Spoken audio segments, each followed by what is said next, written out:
है। जब किसी संख्या को आपने इन लोगों से भाग किया तो रिमाइंडर 2 3 5 आ गया। ठीक, यहां पर जब उसी संख्या को 42 से डिवाइड करोगे तो रिमाइंडर क्या होगा? अब वो संख्या नहीं पूछी गई है, अब बोला गया कि यदि उसको 42 से भाग करे रिमाइंडर क्या होगा। कोई बात नहीं, सबसे पहले हम उस संख्या को निकालेंगे। ठीक है, जिससे डिवाइड कर रहे हैं उनको लेफ्ट साइड में लिखिए, तो 3 4 7 को लेफ्ट में रखा।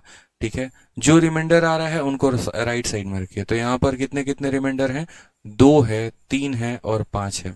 सक्सेसिव डिवीजन ये सिखाता है, ठीक, कि हमें 2 लाइनें खींचनी है। ये वाला लाइन मल्टीप्लाई करेगा, ये वाला प्लस करेगा, फिर यहाँ 2 लाइन ये मल्टीप्लाई करेगा, ये प्लस करेगा, फिर मेरे भाई 2 लाइन ये मल्टीप्लाई करेगा और प्लस करेगा। हमेशा आजीवन इस बात को ध्यान रखेंगे। सबसे पहला वैल्यू 0 मानेंगे। 7 इंटू 0 0 प्लस 5 वो यहाँ लिख दो। 4 इंटू 5 20, 20 और 3 23 वो यहाँ लिख दो। 3 इंटू 23 69 प्लस 2 71, यानी वो संख्या कितना आ गया? 71 आ गया। अब हमें कहा गया कि what will be the reminder when 42 divide the same number, यानी अगर हम 71 को 42 से भाग कर दें तो हमारा रिमाइंडर कितने का आएगा? तो मुझे बताना जरा, अगर हम 71 को जरा 42 से भाग करते हैं, 41 का 1 गुना 42 का 1 गुना 42 हो जाएगा। 11 से 2 9, 6 से 4 2, आंसर कितना आ जाएगा मेरे भाई? 29। कौन सा ऑप्शन आपको दिख रहा है? तो आपको ऑप्शन नंबर डी जो है वो करेक्ट आंसर है। ऑप्शन नंबर डी जो है मेरे भाई क्या है? Devsena is the correct answer.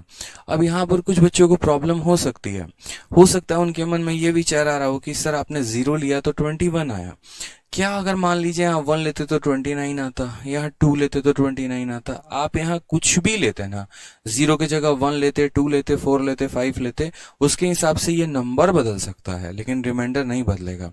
मैं आपको करके दिखा देता हूँ, तभी आपको सेटिस्फैक्शन मिलेगा। जैसे मानिए हमने यहाँ पर 0 लिया। अब अगला क्वेश्चन मैं आपके लिए सेम कर रहा हूँ, ठीक है, सेम ही क्वेश्चन, लेकिन अब मैं यहाँ पर क्या कर रहा हूँ? मैं यहाँ पर वैल्यूज बदल दे रहा हूँ।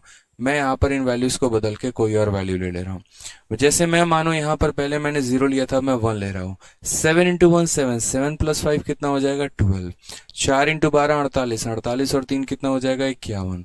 3 इंटू 51 कितना हो जाएगा? 153 और 2 कितना हो जाएगा? 155। ठीक है, अब जरा इस 155 को हमें भाग करना है किसके साथ? 42 के साथ। करिए जरा, देखिए एक बार। तो बोलेंगे सर 42 का 3 गुना, 3 इंटू 2 6, 3 इंटू 4 12। ठीक है, 15 से 6 हमारा 9 आ गया और 4 से 2 हमारा 2 आ गया, तब भी हमारा आंसर कितना आ रहा है? 29 आ रहा है। और आजीवन हमारा आंसर 29 ही आएगा। ठीक है, तो बोलोगे सर फिर आप 0 क्यों लेते हो? 0 इसीलिए लेते हैं ताकि हमारा जो ये गुना भाग है ये थोड़ा सा आसान हो जाए, क्योंकि जितना बड़ा संख्या लोगे उतना ज्यादा मल्टीप्लाई, उतना ज्यादा मल्टीप्लाई कैलकुलेशन उतना ज्यादा, और जितना ज्यादा कैलकुलेशन उतना ज्यादा समय का वेस्ट होना। ठीक है, तो यहाँ पर हमने क्या कहा? हमने कहा when a number is successively divided by इतना, the remainder obtained is 2 3 and 5। What will be the reminder when 42 divide the same number. आराम से यहाँ पर हम क्या करेंगे? हम यहाँ 0 लेंगे, संख्या को पता करेंगे, फिर 42 से भाग करेंगे, आंसर आ जाएगा।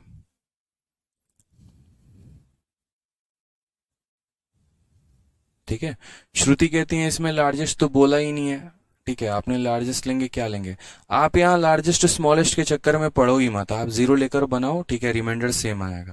मैंने कहा ना, 0 ले लो, 1 ले लो, 2 ले लो, 5 ले लो, संख्या बड़ी छोटी हो सकती है, रिमाइंडर नहीं बदलेगा।